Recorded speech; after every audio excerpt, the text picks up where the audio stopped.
ng talumpati sa inyo ngayong araw na ito. Just think of me as the lesser of two evils. Sa totoo lang, dalawa po kaming pinagpilian ng dean ninyo at mga guro ng College of Architecture. Pareho po kaming Mascot College para hindi kayo mabore sa inyong talumpati.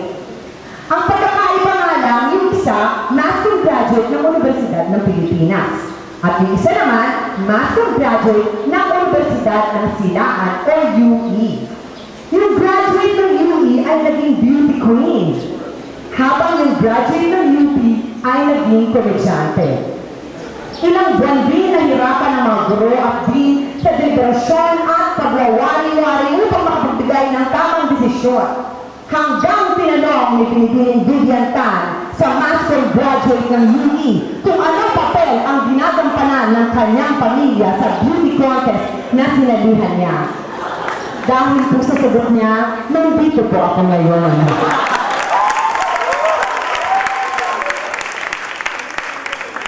Iisip ko, paano kaya kung siya ang speaker ngayon? Ano ang sasabihin niya? Siguro ganito. Good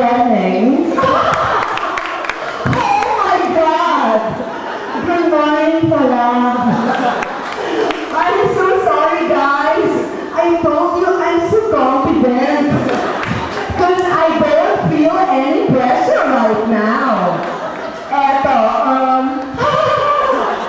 sorry guys, because this is really my first sketch in the top 10 schools in the Philippines.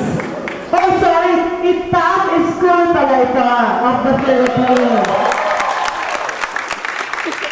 After these graduate ceremonies, I invite you to eat my house. Because I know someday I will eat your house too. I will ask my father to cook my mother. Because my family, they was the one who is the most important persons in my life. O, diba? Surreal. Hindi natapos yung speech.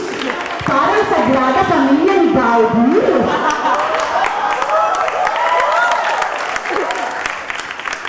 Sa totoo lang po, ninenervous talaga ako ngayong araw na to.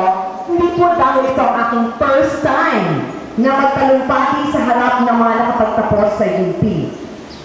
Ninenervous po ako dahil naalala ko nang magbigay ako ng talumpati noong 2004 sa College of Mass Communication bilang school valedictorian.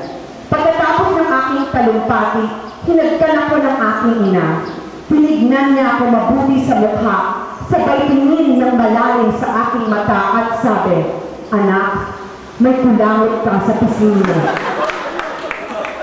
Kanina pa yan, mula nang nag-umpisa ang speech mo. Kaya po kung may kulangot po ako ngayon, pakimuestra na lang kasi po ayoko mag-speech na may kulangot. And now, for my speech. Haba.